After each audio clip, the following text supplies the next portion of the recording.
नमस्ते दोस्तों, मेरा नाम ध्रुव वर्मा है और आप देख रहे हैं खबरी अड्डा।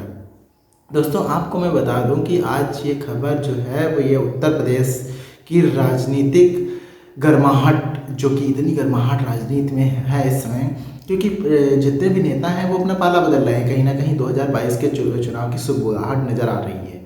तो मायावती के बहुत सारे नेताओं ने सपा ज्वाइन कर ली। यहीं पर मायावती ने बहुत सारे तंज कसे सपा पर, क्योंकि सपा की वो सारी चीज़ें, वो सारी हरकतें मायावती को ध्यान आ गई जो कि पहले घटित हुई हैं। क्योंकि गेस्ट हाउस कांड में जो आरोप लगाए थे और जो घटना घटी, वो पूरे घटनाक्रम के बारे में मायावती ने भी बताया और ये कहा कि वो जो केस हमने गेस्ट हाउस केस जो था वो हमने वापस ले लिया, ये बहुत बड़ी भूल की। और गठबंधन करके जो महागठबंधन बना था उसके साथ भी सपा के साथ मायावती ने महागठबंधन में शामिल होकर के लोकसभा का चुनाव भी लड़ा था।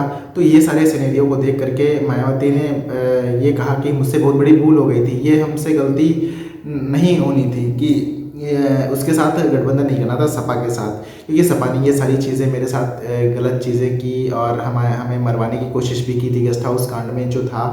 तो दोस्तों, ये कहीं ना कहीं ये 2022 की प्लानिंग अभी से चल रही है और नेता भी अपना पाला बदल रहे हैं कि हवा किसकी है, बयार किसकी है। तो दोस्तों, आप ये देखिए कि मायावती ने कहा क्या है। देश में इस बार लोकसभा के हुए आम चुनाव में केंद्र में बीजेपी के एनडीए को सत्ता में आने से रोकने के लिए हमारी पार्टी ने तो सपा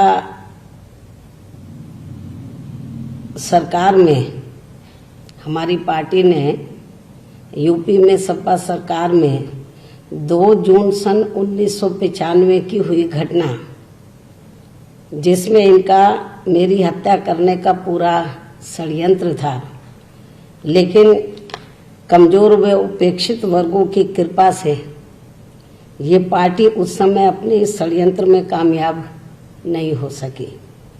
इसके साथ ही इन्होंने उस समय अपनी सरकार को बचाने के लिए बीएसपी के विधायकों के साथ की गई मारपीट व उनका किया गया अपहरण आदि, ये सब किसी से छिपा नहीं है। लेकिन फिर इनकी ऐसा करने से हुआ क्या बाद में, लेकिन फिर इनकी इस गुंडागर्दी से इनकी सरकार चली गई थी और बीएसपी की फिर सरकार बन गई थी।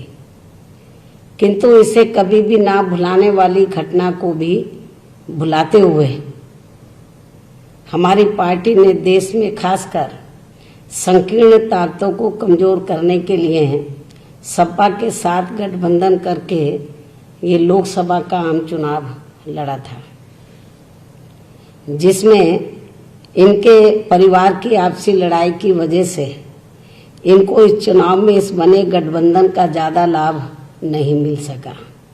ये बात किसी से छिपी नहीं है। और फिर ये चुनाव खत्म होने के बाद इन्होंने मेरे कई बार टेलीफोन करने के बावजूद भी कोई जवाब लौटकर मुझे नहीं दिया। तब फिर हमें मजबूरी में इनसे अलग होकर चलने का फैसला लेना पड़ा।